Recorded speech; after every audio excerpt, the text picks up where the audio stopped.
The Emperor's New Clothes by Hans Christian Andersen. Read by yours truly, Joanie Rotten. Many years ago, there lived an emperor who was so exceedingly fond of fine new clothes that he spent all his money on being elaborately dressed. He took no interest in his soldiers, no interest in the theater, nor did he care to drive about in his state coach unless it were to show off his new clothes. He had different robes for every hour of the day, and just as one says of a king that he is in his council chamber, people always said of him, the king is in his wardrobe. The great city in which he lived was full of gaiety. Strangers were always coming and going. One day, two swindlers arrived. They made themselves out to be weavers and said they knew how to weave the most magnificent fabric that one could imagine. Not only were the colors and patterns unusually beautiful, but the clothes that were made of this material had the extraordinary quality of becoming invisible to everyone who was either unfit for his post or inexcusably stupid. What useful clothes to have, thought the emperor. If I had some like that, I might find out which of the people in my empire are unfit for their posts.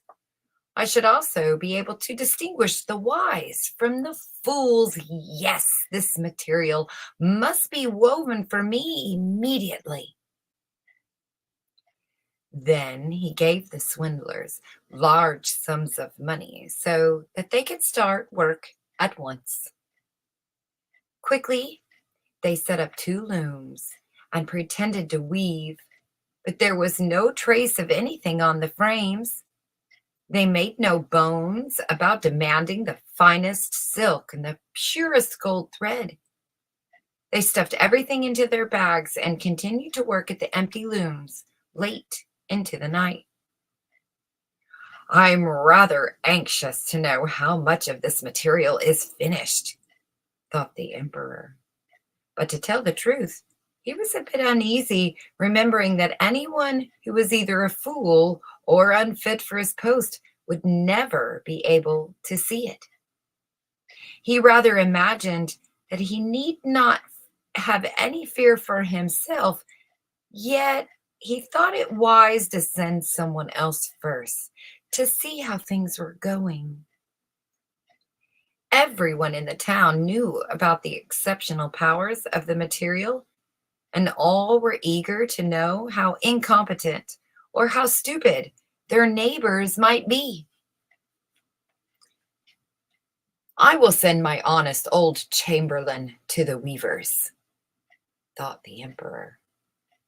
He will be able to judge the fabric better than anyone else, for he has brains, and nobody fills his post better than he does. So the nice old chamberlain went into the hall where the two swindlers were sitting, working at empty looms.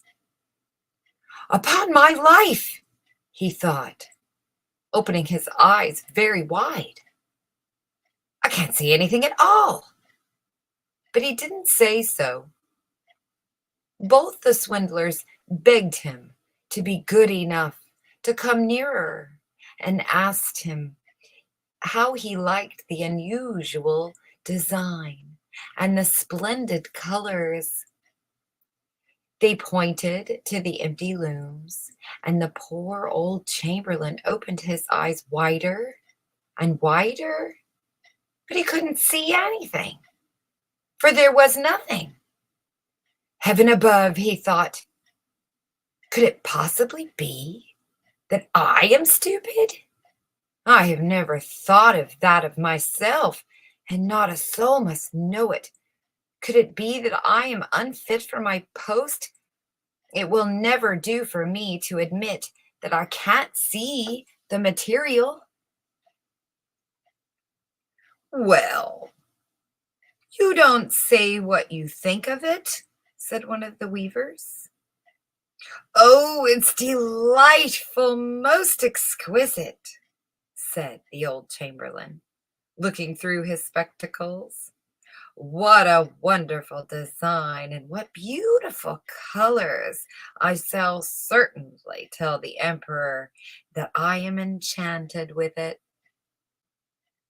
We're very pleased to hear that, said the two weavers, and they started describing the colors and the curious pattern. The old chamberlain listened carefully in order to repeat, when he came home to the emperor, exactly what he had heard, and he did so. The swindlers now demanded more money as well as more silk and gold thread, saying that they needed it for weaving. They put everything into their pockets, and not a thread appeared on the looms, but they kept on working at the empty frames as before. Soon after this, the emperor set another nice official to see how the weaving was getting on and to inquire whether the stuff would be soon ready. Exactly the same thing happened to him as with the chamberlain. He looked and looked, but as there was nothing to be seen except the empty looms, he could see nothing. Isn't it a beautiful piece of material? Said the swindlers, showing and describing the pattern that did not exist at all. Stupid I certainly am not, thought the official.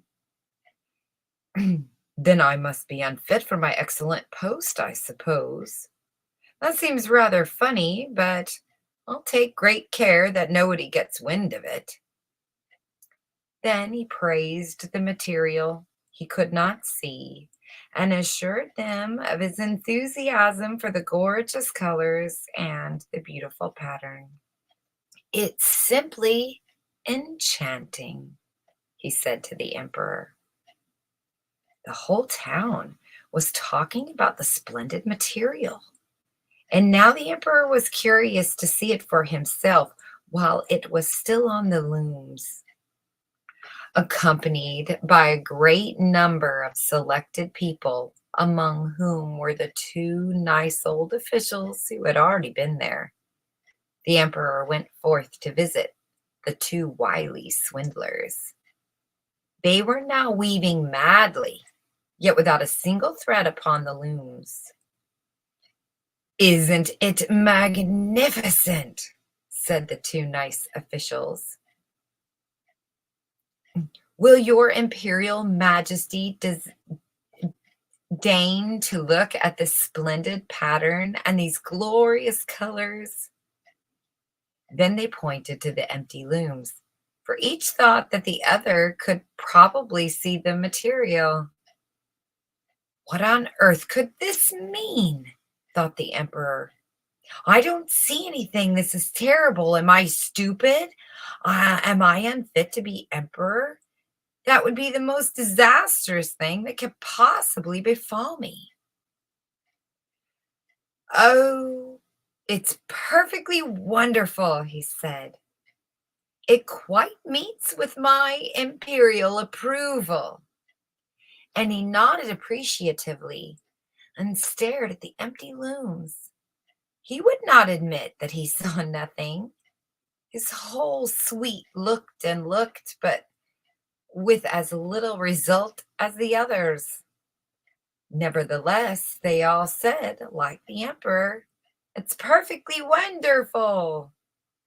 They advised him to have some new clothes made from this splendid stuff and to wear them for the first time in the next great procession. Magnificent, excellent, prodigious, eat, that's not even the right word, prodi, mm, prodigerate, prodig, beautiful, went from mouth to mouth, and everyone was exceedingly pleased. The emperor gave each of the swindlers a decoration to wear in his buttonhole and the title of, quote, Knight of the Loom. Before the procession, they worked all night, burning more than 16 candles. People could see how busy they were finishing the emperor's new clothes. They pretended to take the material from the looms. They slashed the air with great scissors. They sewed with needles without any thread. And finally they said, "The emperor's clothes are ready." Then the emperor himself arrived with the most distinguished courtiers, and each swindler raised an arm as if he were holding something and said, "These are your imperial majesty's knee breeches. This is your imperial majesty's robe. This is your imperial majesty's mantle," and so forth. It is all as light as a spider's web. One might fancy one had nothing on, but that's just the beauty of it. "Yes, indeed," said all the courtiers, but they could see nothing, for there was nothing to be seen. "If your imperial majesty would graciously consent to take off your clothes," said the swindlers, "we could fit the new ones in front of the long glass." So the emperor laid aside his clothes, and the swindlers pretended to hand him, piece by piece, the new ones they were supposed to have made. And they fitted him round the waist and acted as if they were fastening something on. It was the train. And the emperor turned round and round in front of the long glass. "How well the new robes suit your imperial majesty! How well they fit!" they all said. "What a splendid design! What gorgeous colors! It's all magnificently regal. The canopy, which is to be held over your imperial majesty in the procession, is waiting outside," announced the Lord High Chamberlain. "Well, I suppose I'm ready," said the emperor. "Don't you think they are a nice fit?" And he looked at himself again in the glass, first on one side and then the other, as if he were really carefully examining his handsome attire. The courtiers, who were to carry the train, groped about on the floor with fumbling fingers and pretended to lift it. They walked on, holding their hands up in the air. Nothing would have induced them to admit that they could not see anything. And so the emperor set off in the procession under the beautiful canopy, and everyone in the streets and at the windows said, "Oh, how superb the emperor's new clothes are! What a gorgeous train! What a perfect fit!" No one would acknowledge that he didn't see anything, so proving that he was not fit for his post or that he was very stupid. None of the emperor's clothes had ever met with such success. "But he hasn't got any clothes on," gasped a little child.